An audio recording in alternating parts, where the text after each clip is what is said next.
అందరికీ స్వాగతం. ఈరోజు మనం ఒక చక్కటి కథను తెలుసుకుందాం. ఒక పెద్ద అడవి, అందులో ఒక సాధువైన ఒంటె. దానికి ఎదురైన ఒక విచిత్రమైన అనుభవం గురించి మాట్లాడుకుందాం. ఈ కథ వినడానికి చాలా ఆసక్తికరంగా ఉండటమే కాదు, జీవితానికి పనికొచ్చే ఒక అద్భుతమైన పాఠాన్ని కూడా మనకు నేర్పుతుంది. మరింకెందుకు ఆలస్యం, కథలోకి వెళ్ళిపోదామా? అసలు పాపం ఒక అమాయకపు ఒంటె, దాని చుట్టూ చేరిన కొన్ని జిత్తులమారి జంతువుల కథను మనం ఎప్పుడైనా విన్నామా? ఇది కేవలం ఒక కథ మాత్రమే కాదుండోయ్, అడవి జంతువుల మాయా ప్రపంచంలోకి మనల్ని తీసుకువెళ్లే ఒక ఆసక్తికరమైన ప్రయాణం. ఆ మాయా ప్రపంచంలో ఆ ఒంటెకు ఏమైందో ఇప్పుడు మనం కలిసి చూద్దాం. ముందుగా ఒక అద్భుతమైన అడవి కథ.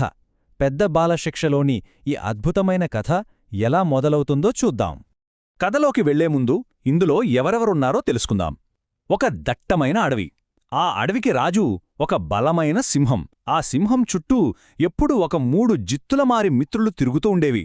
అవేంటంటే ఒక కాకి, ఒక నక్క మరియు ఒక చిరుతపులి. అయితే దారి తప్పి ఏమీ తెలియని ఒక అమాయకపు ఒంటె అనుకోకుండా అడవికొచ్చింది. భయపడకు, నేను నిన్ను ఏమీ చెయ్యను, కాపాడతాను అని స్వయంగా సింహమే మాటివ్వడంతో ఆ ఒంటె ఎంతో ధైర్యంగా వాటితో పాటే ఉండిపోయింది. కాని ఇక్కడే మనం ఆలోచించాల్సిన ఒక ముఖ్యమైన విషయం దాగి ఉంది.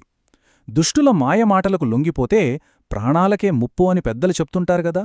అంటే లోపల కుట్ర పెట్టుకుని మనతో తీయగా, నమ్మకంగా మాట్లాడేవాళ్ల మాటలు వింటే అది ఎంత ప్రమాదమో ఈ కథ మనకు చాలా స్పష్టంగా చూపిస్తుంది.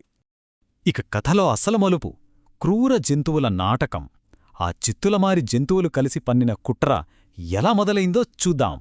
సింహమేమో ఒంటెను చంపనని మాట ఇచ్చేసింది.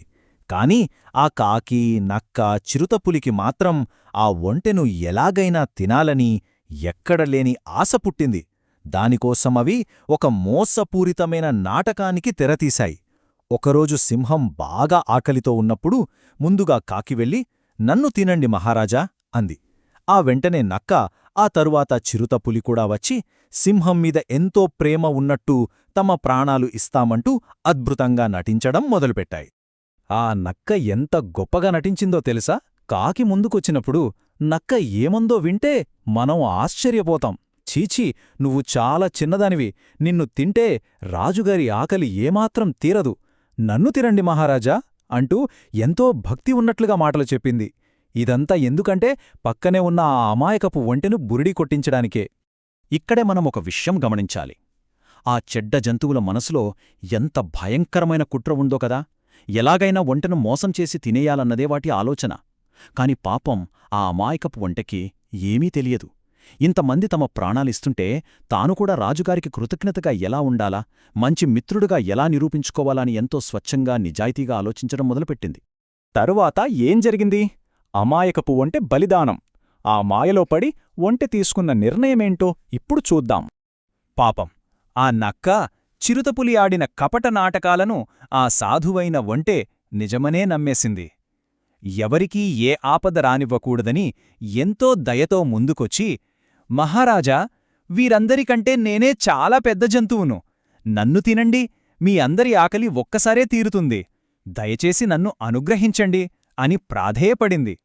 మరి ఆ తరువాత ఏం జరిగిందో ఊహించగలరా? చాలా విచారకరమైన విషయం. ఒంటె నోటి నుండి ఆ మాట రాగానే మరుసటి క్షణమే ఆ మోసకారి నక్క, చిరుతపులి ఒక్కసారిగా దానిపై పడి చంపేశాయి.